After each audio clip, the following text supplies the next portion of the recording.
Welcome to TradeWick. Join us as we dive into market trends based on Elliott wave and supply-demand theory, which will elevate your trading to a new level. TradeWick is here for you. Subscribe now and hit that bell. Let's navigate the markets together. Disclaimer. The information provided on this channel is for general informational and educational purposes only, and does not constitute financial, investment, or other professional advice. Individual results may vary. Hello everyone, welcome to YouTube channel TradeWick। आज के काफी consolidated और seller point of view से expiry session आपने observe किया होगा। अगर किसी ने बाइंग किया होगा और एक्सपेक्ट कर रहा होगा डायरेक्शनल मूव का, तो वो डेफिनेटली लॉस बुक किया होगा।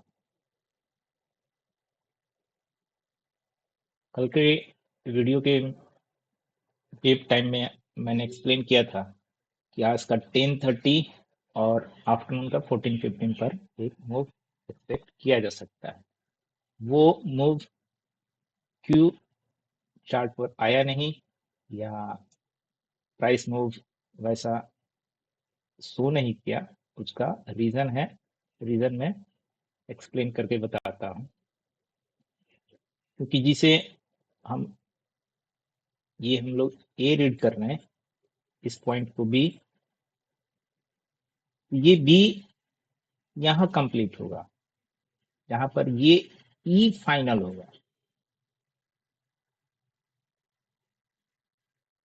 जब ये ट्रायंगल अगर गलत हो जाएगा, उस केस में इसकी मार्किंग फिर इस लेग को ए रखेंगे और इस लेग को बी बनाएंगे, जिसमें इतना का मूव आने के बाद बी कंप्लीट होगा। बट वो कब कंफर्म होगा, उसका कंफर्मेशन और नीचे का कंफर्मेशन मैं अभी एक्सप्लेन करता हूँ। तो चार्ट पर आप देख रहे होंगे कि इस लेग को मैंने ए रखा हुआ है और यहाँ मैं अभी भी इस पूरे पोर्शन को मैं एज ए ट्रायंगल ट्रीट कर रहा हूँ, जिसमें ये ए बना है, बी बना है, सी बना है, डी बना है और ई समटाइम्स कल के फर्स्ट आवर में ही कंप्लीट हो जाएगा। बहुत ही जल्दी कल ई कंप्लीट हो जाएगा।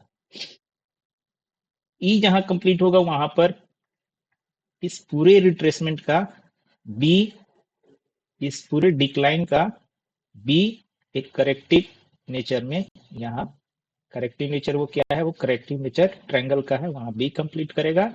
Then we will go for C, जिसमें एज पर दिस जितना ये ट्रायंगल बना है उसके अकॉर्डिंग मिनिमम टारगेट आएगा 22605 और as per this triangle maximum target 22387.25, जो कि समटाइम्स नेक्स्ट वीक तक हमें दिख जाएगा। ये सी कंप्लीट माना जाएगा। और अगर हम इस लेग को ए मान रहे हैं और यहाँ बी कंप्लीट हो गया, तो इस पर अगर एक्सटेंशन अप्लाई करें तो उसका मिनिमम 38.2 जो कि वैलिड है एक सी लेग को कंप्लीट करने के लिए, उसका लेवल आएगा 22535 और 61.8% 22297, दैट मीन्स 22300 के आसपास ये भी नेक्स्ट वीक तक पॉसिबल है। तो अब यहाँ ई कहाँ कंप्लीट हो सकता है, तो इसको मैं थोड़ा रिफ्रेश करके दिखाता हूं। सी, यहाँ पर हमें एक 3 लेग में डी लेग कंप्लीट हुआ है और कल के वीडियो में मैंने मेंशन किया था कि बी से डी की ट्रेंड लाइन तभी वैलिड, ब्रेकआउट वैलिड माना जाता है जब वो प्राइस चल कर आए, ना कि गैप डाउन ओपनिंग के साथ वो उसे ब्रेक करे। सो कल हम इसे यहाँ पर डी मान रहे थे, तो डी को अगर मैं यहाँ पर ऐसे यहाँ प्लेस करूं तो ये गैप डाउन के साथ में ये इसे ब्रीच किया था। सो ओपनिंग के साथ में ये ट्रायंगल का इनवैलिडेशन हो गया था कि डी अभी अब कंप्लीट हुआ है और यहाँ पर इस वाले कैंडल में जिसमें लोअर विक काफी ज्यादा है, वहां से ये प्राइस थ्रू आउट इसके ऊपर रखा पूरे session. So D point E point terminate होता है अपने डी लेग का आइदर 50% और 0.618%। सो यहाँ पर डबल टू 931.55 और 0.618 परसेंटेज आ रहा है आपको डबल टू 955। सो 931 और 955 के बीच से एक हम सेलिंग देख सकते हो और वो सेलिंग एग्रेसिव होने जाएगा। साथ में प्राइस के फॉल के साथ में ये RSI इस वाले लो को ब्रीच करेगा। आप यहाँ ध्यान से देख सकते हैं, ये 50 और 40 और 50 के बीच में अगर हाफ किया जाए तो उसमें ये प्ले कर रहा है, जो कि एक रेंज बाउंड का इंडिकेशन होता है। सॉरी, अगर ये हमारा ट्रायंगल सपोज गलत होता है तो इस लेग को हम यहाँ बॉटम आउट मानेंगे और इस लेग को ए रीड करेंगे, यहाँ पर बी, और इतना ही सी लेग जाएगा। तो इसको मैंने एक्सटेंशन के थ्रू अप्लाई किया हुआ है, इसमें मैंने अभी इस बी को रीड करने के लिए मैंने केवल यहीं से एक्सटेंशन लगाया, जिसका 0.618 इसके साथ में जाकर क्लस्टर डेवलप कर रहा है। तो हायर चांस है कि यहाँ पर प्राइस कल जाए, विजिट करे, और इसका 100% आ रहा है 23044। इसको अगर इस पॉइंट से मैं एक्सटेंशन कैलकुलेट करूंगा, सो यहाँ पर फिर वो क्लस्टर डेवलप होगा नियर अबाउट 23010 और 100% आएगा 23.33.95। मैं अपने स्टडी को के अकॉर्डिंग इसको यहीं पर अप्लाई करके रखता हूँ, क्योंकि मुझे पूरा विश्वास है ये अभी तक अपने स्टडी के अकॉर्डिंग मुझे लग रहा है कि ये ट्रायंगल ही है और ये नीचे की ओर ही मूव करेगा। और अगर ये नीचे की ओर मूव किया तो always let me draw, then I will explain.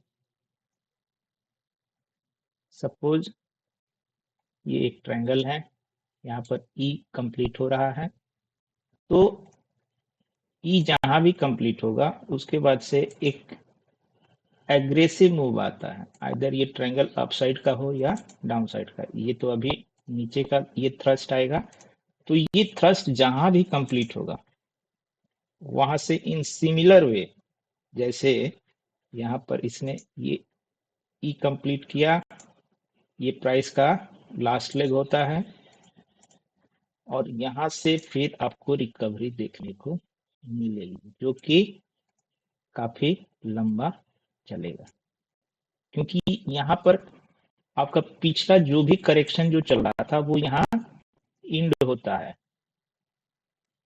तो ये जो अब पुल बैक जो आएगा वो कंप्लीट करेक्शन का पुल बैक आएगा।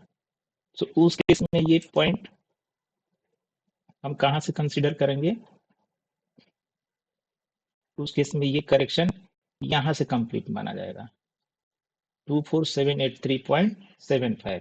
अगर इसका हम अप्लाई करें रिट्रेसमेंट, सपोज ये हमारा 605 आ गया, ट्रायंगल यहाँ कंप्लीट हो रहा है, तो इसका मिनिमम 38, अगेन हम 23500 के आसपास टाइम कंज्यूम करते हुए जा सकते हैं, या स्पीडी वे में जा सकते हैं। वो स्पीड ऐसा भी हो सकता है, वो स्पीड ऐसा भी हो सकता है। ठीक है, तो ट्रेड करना है, आइदर अगर आपको एग्रेसिव जाना है तो आप 22954 22931 के आसपास में आप एंट्री कर सकते हैं। प्राइस अगर इसे एग्रेसिवली ब्रेक नहीं कर रहा है तो पोजीशन आप इमीडिएट बुक कर सकते हैं। समटाइम्स आपको मौका ना मिले, क्योंकि ऑलवेज ऐसा होता है, टाइम नहीं देगा इस टाइप से रेड कैंडल एक डेवलप हो जाए। तो आप यहाँ पोजीशन बनाए हैं तो ठीक है, कोई बात नहीं, इसको ट्रेल करते रहिए। अगर नहीं बनाए हैं तो इसके बनने के साथ में अगर आपका सिस्टम और आप मशीन से मशीन के बराबर अगर फास्ट हैं तो इसमें आप एंट्री कीजिएगा, अदरवाइज काफी जल्दी ये आपको पैनिक सिचुएशन में डाल सकता है।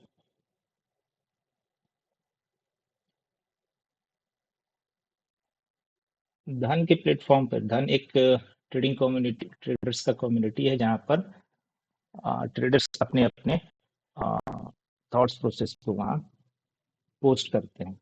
वहां पर बाई 10:29 मैंने आज मेंशन कर दिया था कि रिलायंस अप है, एचडीएफसी डाउन चल रहा है, टाइट रहेगा आज का मार्केट, ऐसा मैंने मेंशन करके पोस्ट कर दिया था बाई 10:29। और थ्रू आउट डे मार्केट एक टाइट कंसोलिडेशन में प्ले किया। कल के वीडियो में मैंने क्लियर कट मेंशन करके बताया था कि मार्केट को अगर डायरेक्शनल जाना है तो आपको रिलायंस ऑब्जर्व करना है अबव 1224 और एचडीएफसी को ऑब्जर्व करना है 1724। आप उसको जाकर सुन सकते हैं, बट हुआ अपोजिट, रिलायंस तो 1224 के ऊपर रहा बट एचडीएफसी बैंक 1724 के नीचे आ गया। सो ये कंसोलिडेशन का एक इंडिकेशन था। एक हेवी वेट को आप ऊपर रख रहे हो और एक हेवी वेट को डाउन साइड में रख रहे हो।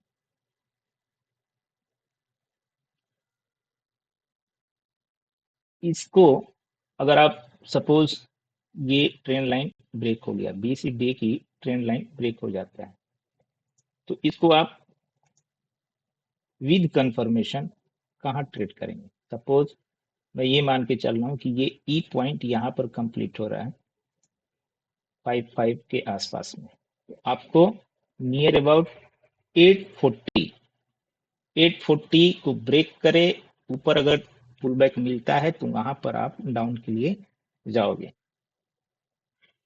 ठीक है, फर्स्ट इसमें आपको टारगेट मिल सकता है, इसका मैं 127 लगा दूं।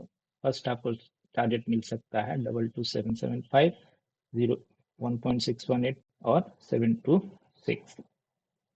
बट मैं अभी भी बता रहा हूं कि अगर ये थ्रस्ट में कन्वर्ट हुआ तो ये यहाँ पर रुकेगा नहीं और मौका भी नहीं देगा, वो इमीडिएट इसको कंप्लीट करेगा और by end of the day और अगले सेशन में जहां भी ये सी कंप्लीट होगा वहां से आपको एक रिवर्सल नजर आएगा, जो कि इस पॉइंट से